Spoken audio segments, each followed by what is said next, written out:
Mbote na bino balandi nyonso ya Océan du Congo pe ba fidèle abonné na biso ba oyo ba mesana kulanda chaîne na bango nde tolobaka chaîne ya libération chaîne oyo ekitaka sur le terrain pour la kozula bino ba information oyo nyonso ezoleka na République démocratique du Congo yango toyebisaka bino bo s'abonner na Océan du Congo bo benga ba oyo ba so ba s'abonner na mke ba ya ko s'abonner awa na Océan du Congo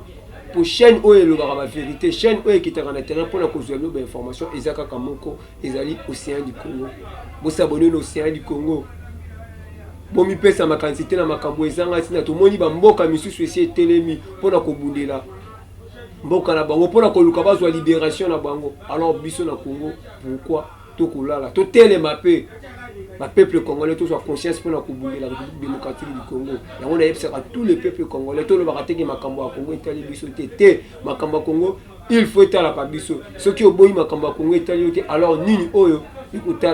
il faut makamba Congo etala yo il faut bundela mboka na autant que komona bapaya bako bundela mboka na autant que komona bapaya bako tsinga na République démocratique du Congo et ko lakisa ke Congo la biso eza Congo moko etoni nkita etoni ba makambo ebele kasi pourquoi ngana to ko beta makambo Congo kara alors biso pe photo telema to bundela République démocratique du Congo. Merci na bino batu boko zo biso na émission à lelo oyo na yameli bino moko ya babundeli na kombo ya mwana mboka Cordon Cédric oye paza bobundeli oboye bazalaka victime na ba mikolo oyo ute koleka beta kay masasi pona kaka ko bundela mboka mwana mboka azwaka masasi. Alors yo moto kolanda biso na émission lelo pesa litoi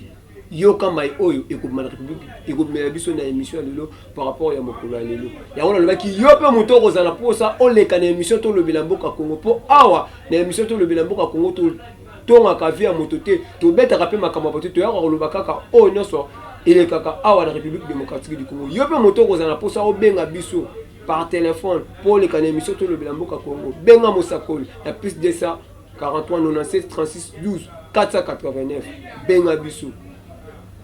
ndenge mwana mboka Cordon Cédric abengi biso pour qu'il y ait les émission to le bilamboka Congo aloba pona Congo na e non que pona likambo etali mutu ndeko glaso tuza liloba moko ofungola biso nazwa a invité na ngana mokolo lelo o to kobeta na mai o etali politique ya République démocratique du Congo to koloba mai o etali élection to koloba mai o etali parti na e o azalaka SID à part parti na SID a créé peu mouvement nae pona ko telemisa ba imboka congolais ndeto lobi to ningi su ba peuple congolais baza na simba parti politique te pour ba parti politique eza moko oyo ezo dormi ba jeune congolais biso so komo ta moko na simba ya parti politique alors faut to ngona simba parti politique alors ngona parti politique tazani ka na kati ya parti politique mais a créer be mouvement nae moko pona ba jeune ba telema auto benga ngona kombo ya Muresha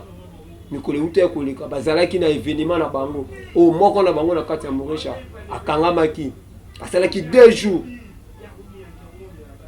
na parquet en Njini kasi ba détail nyonso bokozango epa na emoko ndeko kwa so tuzali liba moko ofungola biso caméra mbote ndeko Cédric mbote mwana mboka Kabuya mbote na bandeko banso bakolanda biso na nzela etandoike mbote mingi vraiment mbote na ba résistant nyonso tout ya poto pe ya awa ya Kinshasa mbote mingi mwana mboka na sepeli makasi. Merci beaucoup Cordon Cédric to kokende mbala moko na mai o etali nanu élection ya République démocratique du Congo à part cause la cordon il y a mouvement auto bengi Muresha ozapi moko oyo otambola ka elongo moko na président Martin Fayol Madidi ozali bongo président SID ozapi moko oyo opesa ka ba idée na parti politique to za moko pe oyo za na kati ya SID to beta na lisolo ya mwana mboka président Martin Fayol Madidi oyo ya lobaki ke akopostuler na été na 2023 par rapport ya fichier oyo ezali mabe kasi to komona bandeko na biso na 5 ba beshole bandeko ya ndenge na ndenge bandeko na biso pe ya bendele o to bengi ya mboka Amerika bayaki awa pona kolandela makambo oyo etali fichier électoral na biso. Alors soki lelo ba bongisi fichier électoral nini oyo mwana mboka Martin Fayol ko kosala est-ce que koluka zo malisusu na course ya koluka postuler pour koto etali ba député SID bo échoué déjà pour déjà basala ki clôture ya makambo etali ba député ya provincial national nyonso si ba clôture ki lelo tozolo ba toza bongo le 1er septembre dépôt candidat ya président ebandi. Alors ceux qui va bongi ici fichier électoral nini o mwana mboka Martin Fayulu akoki kozala akozonga na course ou akoboya kaka malobombo ko. Merci beaucoup mwana mboka Kabuya.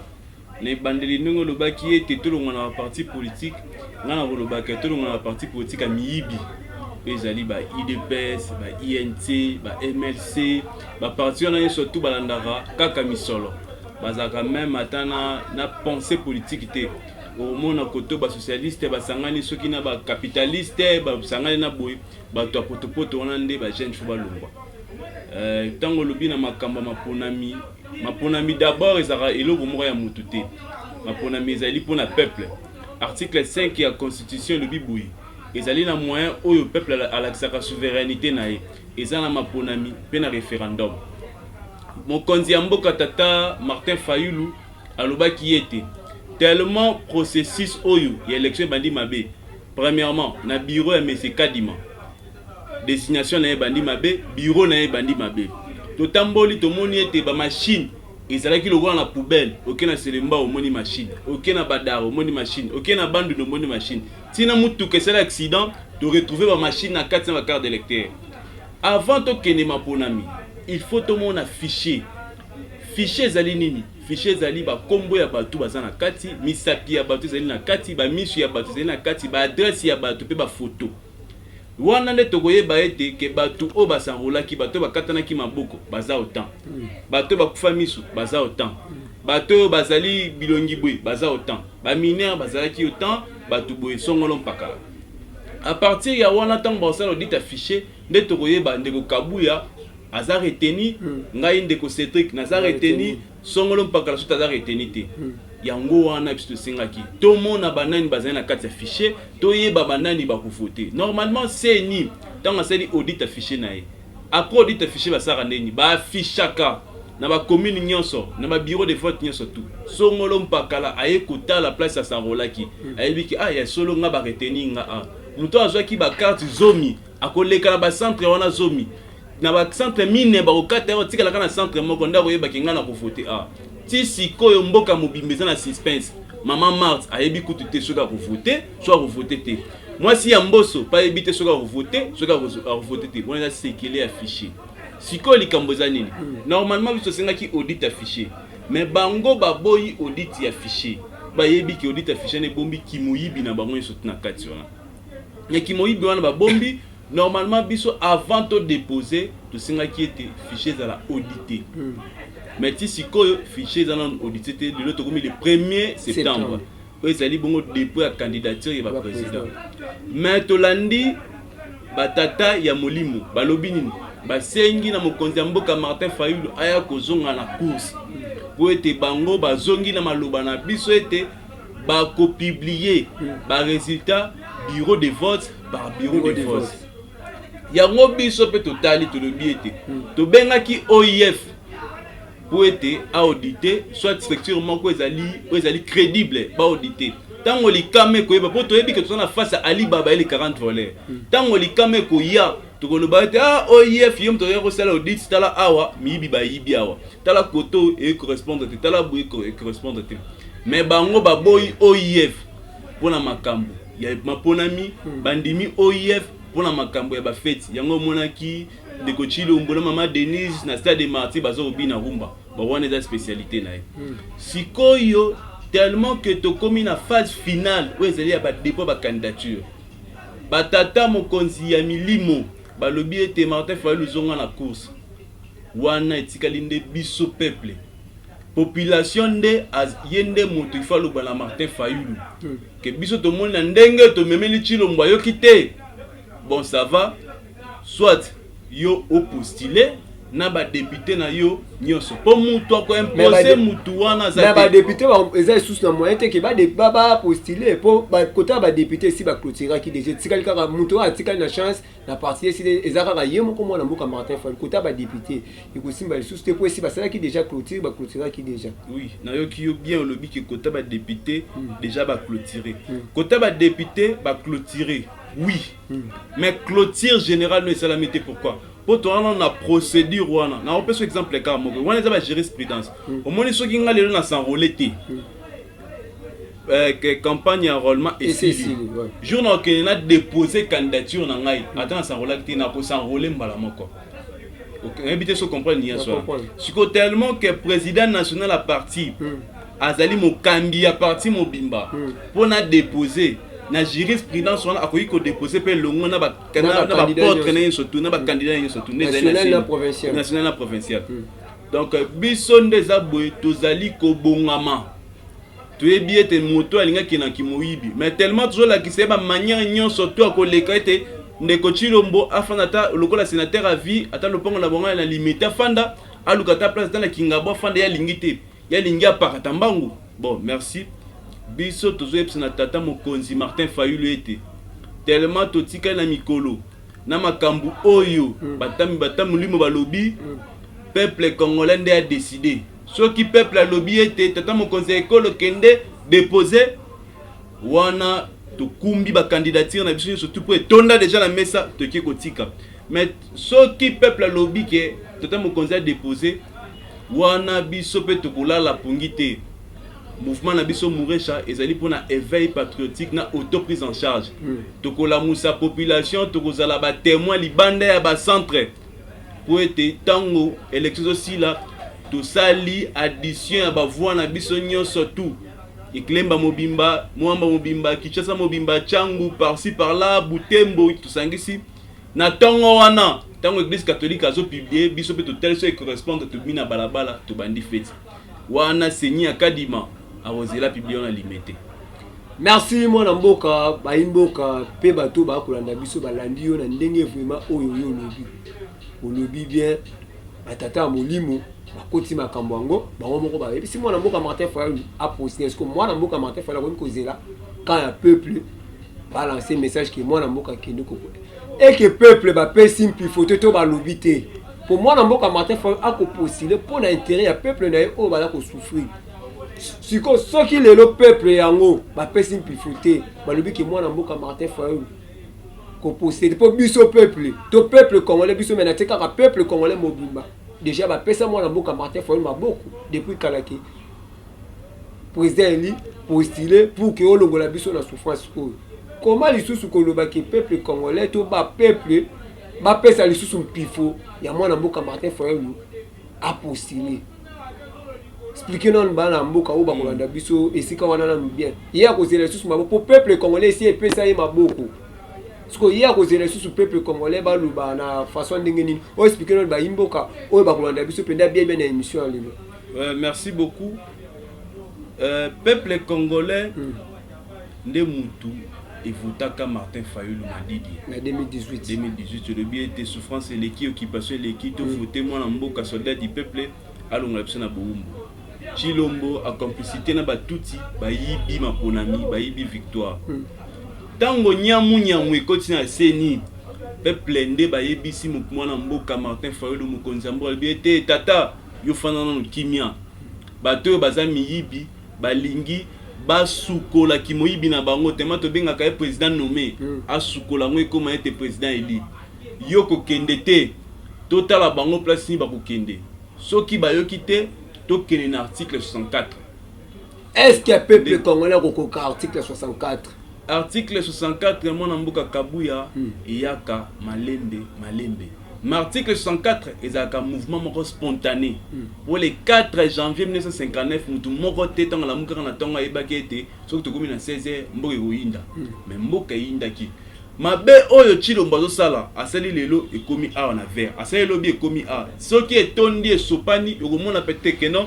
pona babeti ndeko Kabuya mbata na mbata beti ndeko Kabuya te mabele kaki déjà belé biso peuple ya Kinshasa to sepelite to revendiquer et péter et jiba Congo jiba ndundu to bengani Chilombo nde yango tozoloba boye mabe o Chilombo asali eleki ebele donc biso tozali déjà près na article 104 des soulèvements populaires nde biso peuple congolais tolongoli ba casquette na biso ba tendance sur ce qui tata mokonzi yo fanda nanu biso totala soki biso totindi yo okende sko ko postuler donc biso toyebi déjà que no Chilombo to mettre KO soki ayibi tokozela mondo renaute to ko bima na balabala tokobima na balabala ndenge nini tozosala bamécanisme nyonso tu tozotravaille na babase chaque quartier wana bokobima na balabala soki mwana mboka ndenge ozali koloba président Félix mwana mboka ayibi nde bokobima na babongo soki mwana mboka Martin Fayulu apostile na été mais ebimi kaka ke mwana mboka Martin Fayulu soki bino bokobima na lolenge nini. Merci beaucoup. Soki mwana mboka Martin Fayulu apostile te de comprendre déjà qui était position Félix ezali akangi mboka na makasi maponami ya 2020 tokotika ngweleka soki tango ba retréger ba publier Chilombo tosika ngweleka biso na le 23 janvier à minuit tout s'arrête to mana balabala na ba siffler oyo salami na Gabon oyo salami na Niger oyo salami na Guinée oyo salami na Mali tokopesa ndeko Chilombo eza ba signe de temps atala pe ayoka. Peut-être Chilombo tango biso to bunda contre Kabila Chilombo ara na Belgique. Yango eli sous ba diaspora moko baza ben compétent au niveau moko na habité. Tozo kamwa kaka. Tango biso to bundela awa mboka contre Kabila. To bunda awa na 2016. Ba marche wana mutu moko te yebaki ke na mitondo koma na midi marche ezala makasi Kinshasa ezala vraiment na absence autorité à l'état mutu moko te yebaka. Ceux qui sont se rappellent bien, je crois 2004 marche à conteneur. Kinshasa sera paralysé pendant 6 jours, soit 7 jours. Paralysé. Au pouvoir, ancien pouvoir est général de Kona, Bisongia, Mamakanda, Rasana Tambo, na Bachangu, na conteneur. Événement, il y a un événement spontané. Et là, on y est ça des masques na minute. Moi, Mboka. UDPS tant à pouvoir à comprendre que pour fragiliser le combat, il faut pas négliger les parlementaires.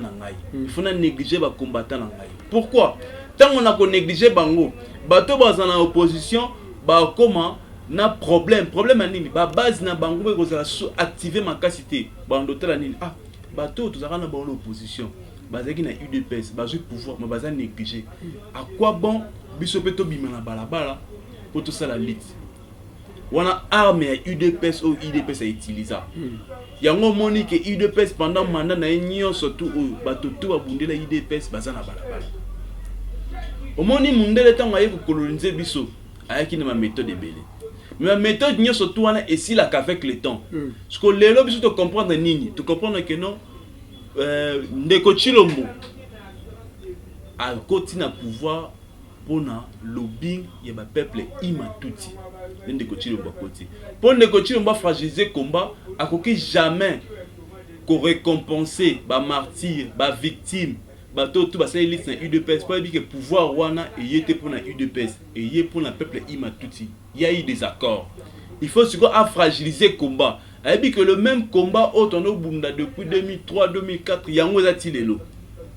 Ezaka kena le bezaki Kabila taxi Kabila le même taxi ba changer langue. Ezaki na couleur à jaune et le jument matama et jument libumu et comme couleur à bleu. C'est le même taxi avec le même contenu mais langue indé changé. Ce qu'on travaille na biso ezali dini. Travail na biso ezali ya ko réconforter bateau. Ya ko conscientiser bateau. Ke bitumba to bandaki ko sala si na noté. Que mutu oyo na mutu azaki lobby bazaka mutu moko bazapeka na parrain moko. Donc il faut tout élément comme un seul homme pour tout la occupation na mes gestion oyo. Yango moni musala biso tozali kusala yo yebi ndeko Kabuya tant to bandaki ko bimana bino ba 2016 ba 2015 au rawana ya terrain ils avaient vraiment le soutien. Pourquoi ils avaient le soutien pour le soutien ils avaient le soutien des arakala. Bato mususu ba âge poussani bana o bazalaki na ba 26 ans lelo ba komi na ba une trentaine d'années ba o bazalaki na ba une trentaine d'années ba komi na ba une quarantaine d'années vu que mutazo kokola bokipation za koya parce que génération ya sika il faut to activer bango na bolinga mboka ba o bazalaki ya kala il faut pe ko conscientiser bango ko ça na rai yango à chaque fois to ça va to lo ba la bandeko sa diaspora il faut bosser la kai fort non ba il faut pourquoi ba o tout bazana bolinga mboka boye barke condition binu bwana na poto na oya Kinshasa eza différent awa ngali lo soki na bimi tant na zana balabala il faut na yeba ke mona na nga Soraya est-ce que matembele koti est-ce que mbongi ekoti tant na bomi mokolo moko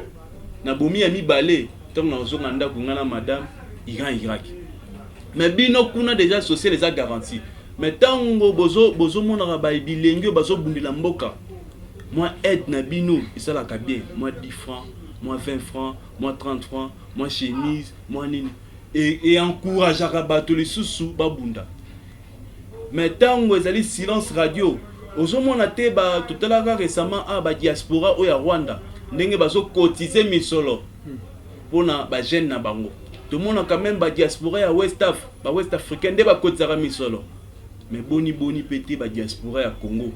Bosala ate loko moko ba jeune bazali belé, bilenge bazali belé, bazana ba mouvement, bazana ba ni tout ça. To meka ko sala rata que notre promouvoir bango. Moi ne fils que quelque chose. Activité mo ezali boy tango moto wana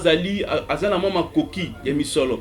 aroxanti kaza un leader okitape na base pour réconforter bato pour nous jota bato kocha bato na mitu ka kokena bango moto moko azoki moi 500 francs moi kisi alamba kite na ndako moi ne fils que yango sala boy mais tango yo siko mokambi ozana le côté ce qui chef azana le côté aza chef moko pamba pour o koloba tango likame ko kweya bakoyoka ote yango wana musala ezali ya pasi yango wana mais ceux qui tozongi na case de départ to lobi ete maponami moko te kosalama sans le président Eli Martin Fayulu yende moto azo incarner leadership ya peuple ceux qui monsieur Chilombo alingaki la forcing to kotika ya garanti maponami yena batna union sacrée garanti maponami na bango ceux qui esili théâtre na bango maboke wana esili le 23 janvier tout s'arrête à minuit. Merci beaucoup maponami mon côté et ko salama sans moi na mboka Martin Fayulu wana boyoki bongo ndeko Cédric Oyazali bongo cordon ye moko asili ko ba déjà maponami mon côté ko salama sans moi na mboka Martin Fayulu m'a dit to éviter est-ce que sans moi na mboka Martin Fayulu m'a dit maponami ko salama 2023 pour tout monde qui peine à 2006 Oyazala qui moko ya ba opposant numéro 1 papa na biso Tshisekedi doit atika biso aboyaki kokeye na maponani kasi maponami salama ki kaka mwana mboka kabu place wana kato malobo moke 2006 ils ont le contexte mokoté en 2023 pourquoi mais 2023 il a libo bundate nini ko laksa ke sa mwana mboka Martin Fayulu maponami ko salama te pour la 2006 ko to mona ki ba combattant ba guerrier bazalaki mais na 2023 o bozo bundate. Merci beaucoup. Kaka biso tono na 2006, kaka biso na 2023. Te bokabwa na DK. Ouais, to kabwa na DK mais la majorité nous a toujours dans cas peuple. 2006 IDPS zaki muziki, zaki parti politique té. IDPS c'est une parti politique na 2009. Yebsanga muto azana muziki. Est-ce que muziki kende po postuler? Est-ce que muziki ko kende po et aligner ba député? Yango wana mona ki keno kondo etenti sekela lobaki tellement que tu as na muziki to fanda to postuler pour t'organiser tout comme parti. Tant que comme parti en 2009, il y a moins en 2011 bah qui postulé. Mais biso to qui parti politique et banda utakala. To sali mapone medi boso. Yami balé to moni kimoyibi oh non to monate. Banda ba élection na mboka oyo mais élection kimoyibi ya bono to monate. Carte d'électeur fantôme. Aussi carte d'électeur jeudi samedi lungi bungi. Oyange lungi na ngai bana raté. Ce qui est ya libaya bois noir ou soit bachango couleur en noir et banité na habité le ngipé a pepé mbosso et dimande ngeni donc oh maman Marie coute na carte na déclaré que le ngene za yété et za tata mon robot donc poto lo ba clairement que oyo to moni e pa ndeko Chilombo banda to banda makambo nyon surtout dans to monate sur le plan électoral sécuritaire économique nan nous to monate sur le plan électoral auto so mona oyo ils a insulte yango to lobi que contexte c'est différent mais marambu oyo kabila monaki ndeko Chilombo akomona yango. Merci beaucoup bolandi mwana mboka cordon Cédric ndenge alobi makambo oyo président Joseph Kabila atika biso amonaki ndenge oyo amonaki eza moki mwana mboka Félix Antoine Chilombo o azali bongo président ya République démocratique du Congo akomona yango malé betokomi kokena suka ndeko gloire surtout ça liloba moko otela biso vidéo ya bandeko na biso ya Gabon bongo tokita tokota na sujet mususu. Force et de sécurité réunis au sein du comité pour la transition et la restauration des institutions CTRI au nom du peuple gabonais et garant de la protection des institutions avons décidé de défendre la paix en mettant fin au régime en place. À cet effet, les élections générales du 26 août 2023, ainsi que les résultats tronqués, sont annulés. Les frontières sont fermées jusqu'à nouvel ordre. Toutes les institutions de la République sont dissoutes, notamment le gouvernement, le Sénat, l'Assemblée nationale, la Cour constitutionnelle, le Conseil économique, social et environnemental, le Conseil gabonais des élections. Nous appelons la population, les communautés des pays frères installés au Gabon, ainsi que les Gabonais de la diaspora, au calme et à la sérénité. Nous réaffirmons notre attachement au respect des engagements du Gabon vis-à-vis de la communauté nationale et internationale. Peuple gabonais, c'est enfin notre essor vers la félicité. Que Dieu et les mânes de nos ancêtres bénissent le Gabon. Honneur et fidélité à la patrie. Je vous remercie. Merci beaucoup sur ce pétoire à Liloba. Moi, quand tu télémis quand on a ma vidéo, tiens la vidéo, il y a des collabs sur Amouré, chat, on connaît ce qui dit quand Kataka Bango, Nenge et les cas qui n'a mis collé ou t'es collé. Bon, tout sur le reste.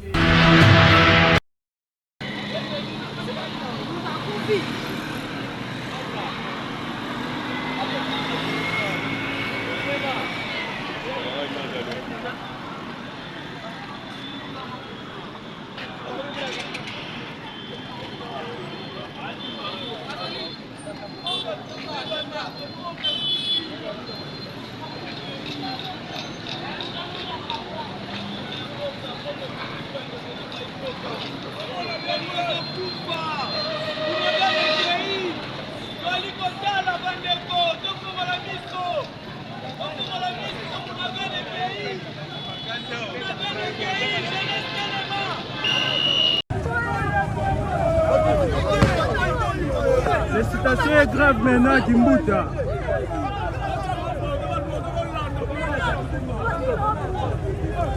Basa mutuka nini bwana? District à 0 mètre, ni jupe.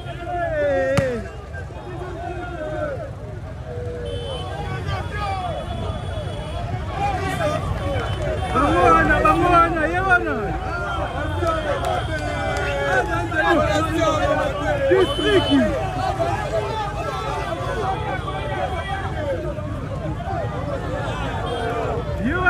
Yewana. Bala camioni. District, district à quelques mètres, à ni policier.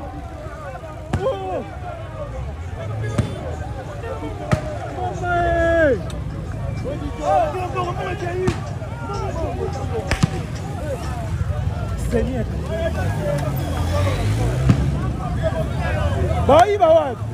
Baiba wapi? Na ndanga tajo. District.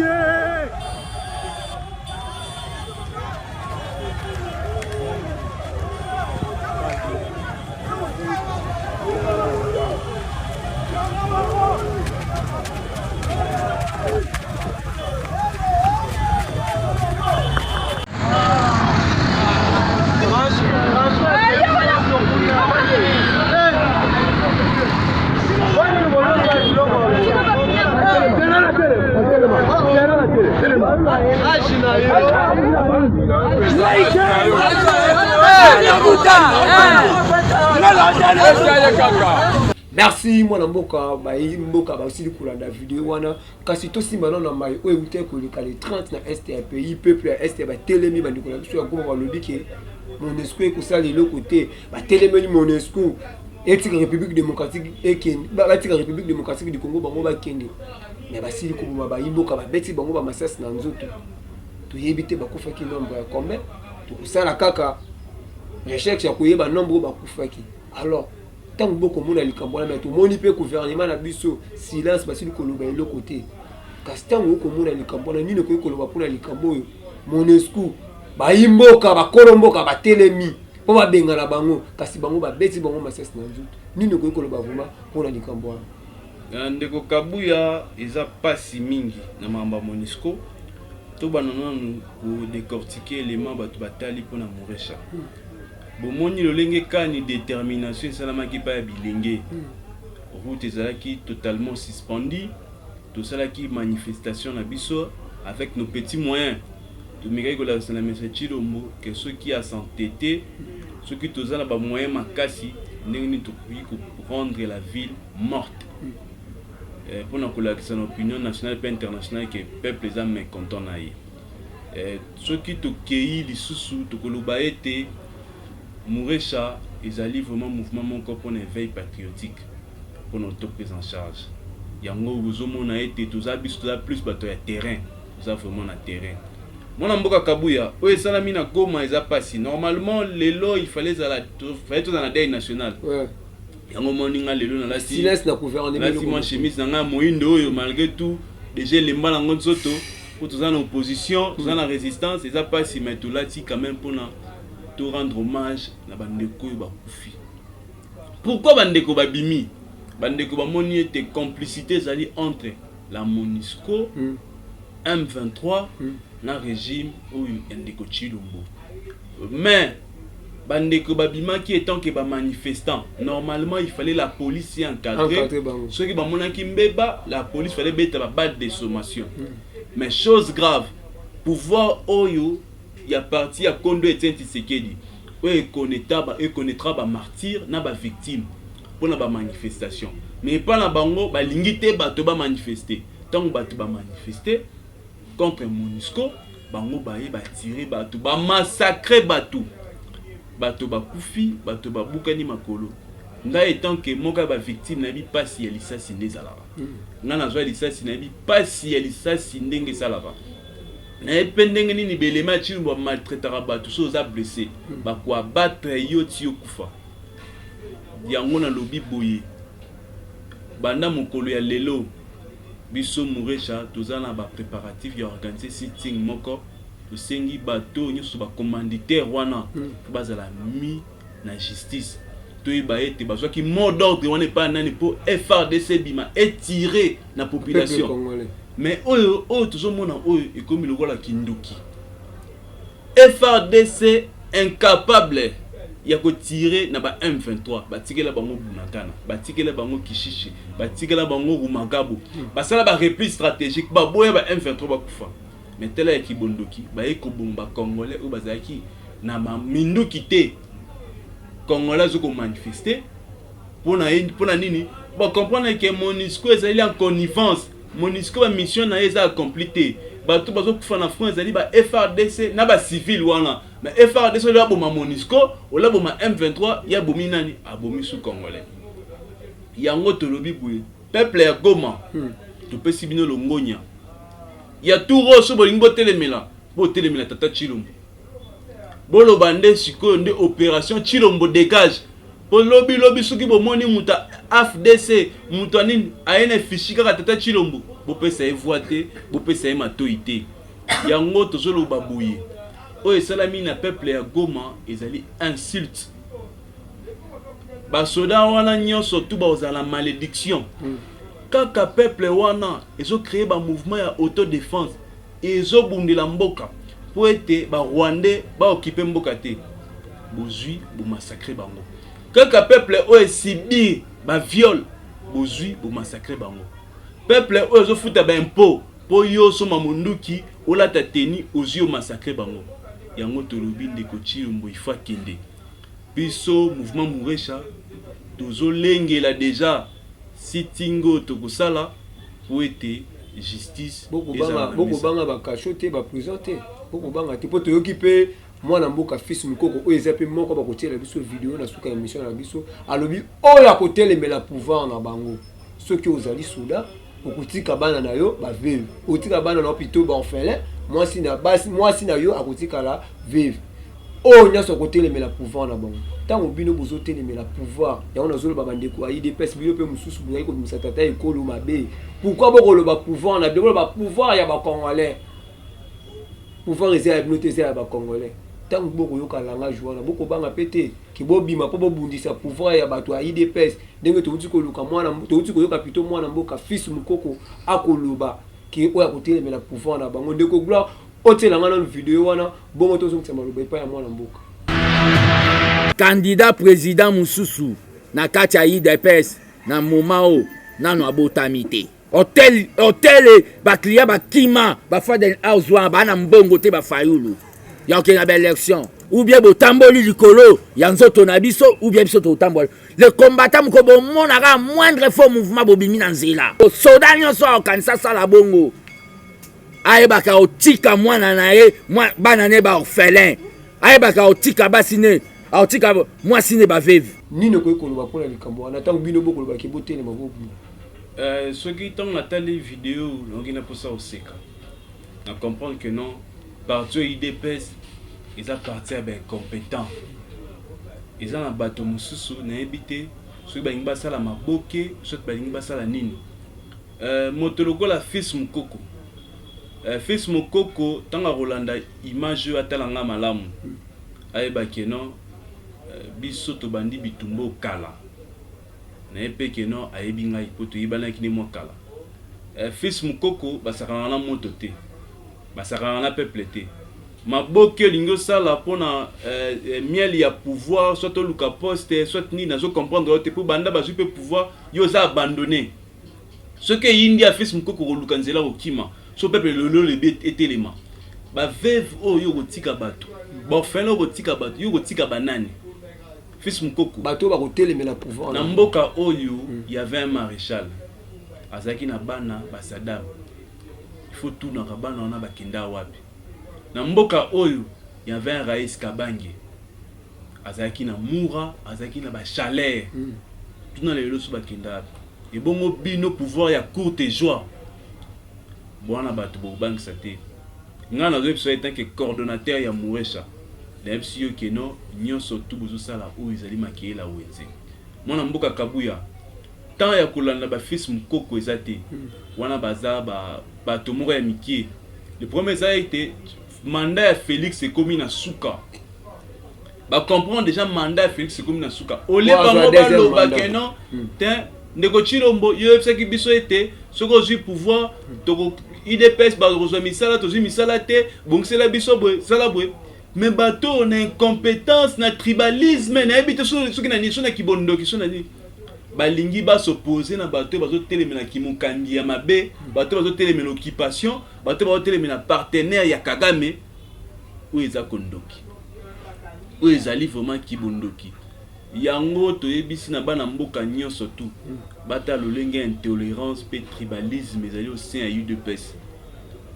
oyo tu bazoloba mwana mboka eza makiyela wenze le 23 janvier à minuit Chilombo dégage ya solo wana eza maloba akoloba lobela bayimboka mpo video oyo ekobombama lobela bayimboka lobi le 23 janvier nini bana nyonso tu ya mboka oyo baza na poto na oyo baza na Congo tolobi boye le 23 janvier à minuit Chilombo dégage wana ezali bafwa bashala soki alingi ete ake na porte ya bien akoma sénateur à vie a organiser mapona moko ya kitoko ya sembo ya pole soki ya boyi yango alingi nyamu ye na ba fils mokoko na bato ne bataka tolo wana bakoyebana na peuple congolais po soki botikeli bandeko oyo bozalaki na bango te bazwaki mo pouvoir ki moyibi bauti ba Rwandais batotala bango mwa moke tozoyoka mawa soki olingi obimoteli mpe fulani mpe ye mpe aza wana anayoka mwa mawa mais bato yango mawa oyo toyokela bango baza nango te mais soki tellement ke bango baza nango te bazokanisa neti bango nde baza animé ya intolérance soit ya violence et pourtant eloko eleki peuple na makasi eza te soki baza ata na analyse mwa bien baza na analyste mwa bien bakosa ata mwa analyse mwa moke naisi eza nini tobandi na Kinshasa batala na ba quartier bafandi Chilombo aki na combien de voix Martin Fayulu aki na combien de voix babanda kotala babaye na Kinshasa baki na province ngolo mpakala bameka batala sikobo soki lelo bato wango ya Fayulu eki babimi ata 50%. Bato UDPS babimi 50%. Ikozala nini? Ikozala catastrophe. Après lobby ba okene suba se victimiser. Oh biso bato UDPS balingi biso te, balingi ba boma biso wa. Oh boy na boy. Mais tant obino boza minoritaire UDPS boza mukie. Bolingo te mena peuple mobimba. Bolingi te bato ba loba, bato ba marcher te. Tala ndeko kabuya. Oh to mona ki jour wana ya les 25 ya marche ya Mourecha. Ils allaient qui participer mawa. To ye marche mais au lieu de la police encadré biso, la police est comme manipulée par milice où il y a eu de pèse. Il y a un moment milice soit là bango bazo telango tolo. Pourquoi? Ceux qui va manifester bango ba yena ba machette pour ne pas contrer bino. Au fur et à mesure tous autres tika bango au fur et à mesure ba ozo mapeka au fur et à mesure bazo bomber tolo. Mais ba ye bakake almet moko etumbaka pezamba. Ceux qui ont tout titolo lelo, au tout titolo lobby, mais mon cololi kame kuya, au nager la main en boula. Merci beaucoup. Wana ezalaki maloba ya mwana mboka Cordon Cédric to komi na biso na suka ya émission na biso ya mokolo ya lelo Almet moko etumbaka zamba yango tolobi bandeko na biso ya IDPS boza na balangage ya malamu vis-à-vis ba peuple. Président Félix azali président na bino moko azali président ya ba peuple congolais. Mais botika koloba ki pouvoir na binoté pouvoir ezali ya biso nyonso lelo to komona bamboka misusu batelemi pourquoi likambo likola likambo etali dictature moto moko aluki azwi bokonzi akangi yango ekomi le roi ya ye ya libota na ye soki alembi atikeli te totika makambo wana tango bayimboka balobaka mpona kobongisa nonke balobaka teke mpo baloba pour contre mpo boye te bino mpe bozwaka occasion ya kolobela bandeko ya PPRD bolobelaka mpe mwana mboka Joseph Kabila na isaleli na ye mabe. Alors tant on peut mwana mboka Félix Antoine Tshilombo aye tant ba peuple congolais ba koluba bomona teke lokola baza banguna na etuza ba congolais il faut toyeba balangage d'une autre ko koluba autre ko tenir devant baninga mwana mboka to komi na biso na suka to ko kabwana na moi message ya préparation oyo bino Mourecha bozali ko sala et puis moi nungu moko boye sili ko bima na yebi ke to koluba ngola mikolo ezali ko ya nungu ebimi taka ko séa di Congo ezali balé ebomaka salité te 4 personnes au ba la kapeme na président Eli Martin Fayulu na minute to koloba ba ensemble mais mikolo eza ko na kutanga ba kombo na bango 4 personnes ba proche ya mwana mboka président Martin Fayulu m'a dit moko esi boyebi akenda déjà na ni satu o ba uti kotika biso na kutanga ba kombo na bango nazo kota na sous-sol pona luka bango na bimisa bango o pesa pe message ya parti na bino décider activité nini o bozala ngo o PCP message ya plateforme na bino o bozala ngo ya Mourecha o PCP numéro na ya téléphone bongo to chité na émission na biso ali. Merci beaucoup mon mboka Kabuya to aussi ça awa nangonga oyo Afrique mekomi kotelema ezana bato ebele bandi kotelema lelo bayokoli combat et ba congolais peuple ouest africain ebele bayokoli Congo bayokoli combat na bandeko na biso ba combattant en poto tant kombe bandaki bango bazalaki plus na kobina wana lobi na plus ba danse na biso musique na biso bayaki kolanda biso pourquoi tant bazolanda musique ya wenge ya fali bamoni ba kolo musique ba suspendre musique wana pourquoi ba suspendre musique wana parce que poète na est bazo violer bazo boma toza occupé yango bango ba yeki sens ya combat mais combat na bango lelo esali été et interpeller tout le monde. Pourquoi beaucoup de tes salima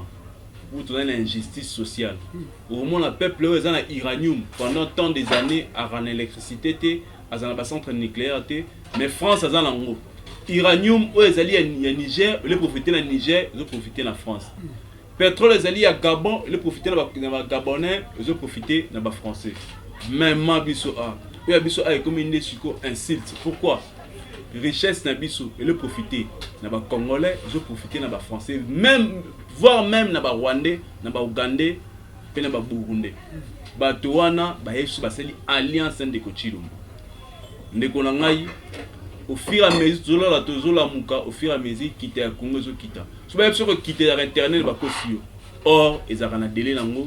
cuivre ya na délai nango coltan lithium nyoso ya na délai nango ngonga ekoki ya kobenga na ndeko Tshilombo yango biso Muresha tobandaki activité ya biso tosalaki ndeko bakangaki aki torturer ndeko Kabuya lobi 2 jours masalaki 4 jours 5e jour nabimaki na minute so azala azozala de ba soin pour asalaki hémorragie na mutu babetaki ye makasi vraiment nde tozolanda ye na ba soin ndeko bomoni bakangaki wana bilili abetamaki makasi ndela ngonga oyo tokoloba ete moto ya zinga kota contact na biso soit nanga moko titre personnel soit na structure Muresha pour les aller bon na cadre ya éveil patriotique na auto prise en charge à rose na plus 243 82 81 81 814 plus 243 82 81 81 814 na oloba ete eloko nyonso ezakele bandeli pe na suka baboko la rankoité ceux qui to boko la ndeko Chilombo lobi ya kolia biso nyonso tout yango tolobi nyonso tout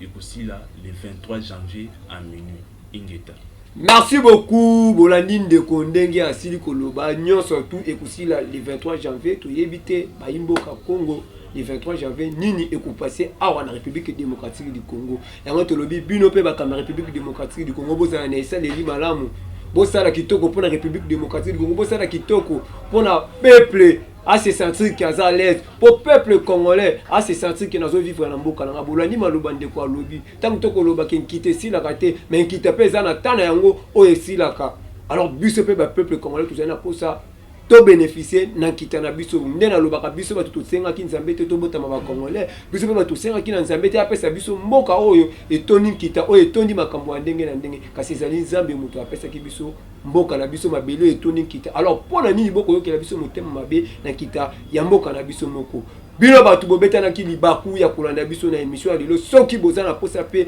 ya kobenga tozongisa susu mwana mboka accordant Cédric obengi mosakoni na plus 243 97 36 12 489 plus de ça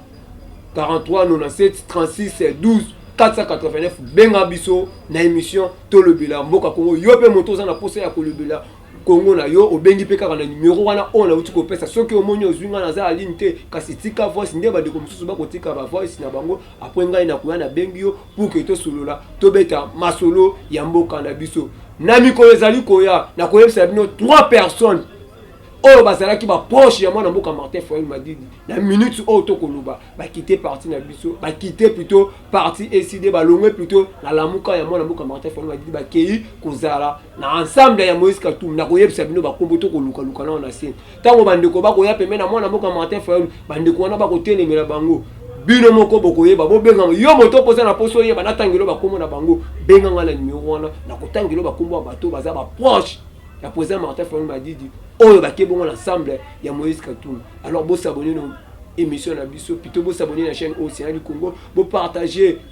émission de lobo consommer ngo boyoka o nini mwana mboka Cordon Cédric abimisi na mokolo ya lelo Cordon Cédric merci na yo ngala bino tokutani na mikolo ezali koya bye.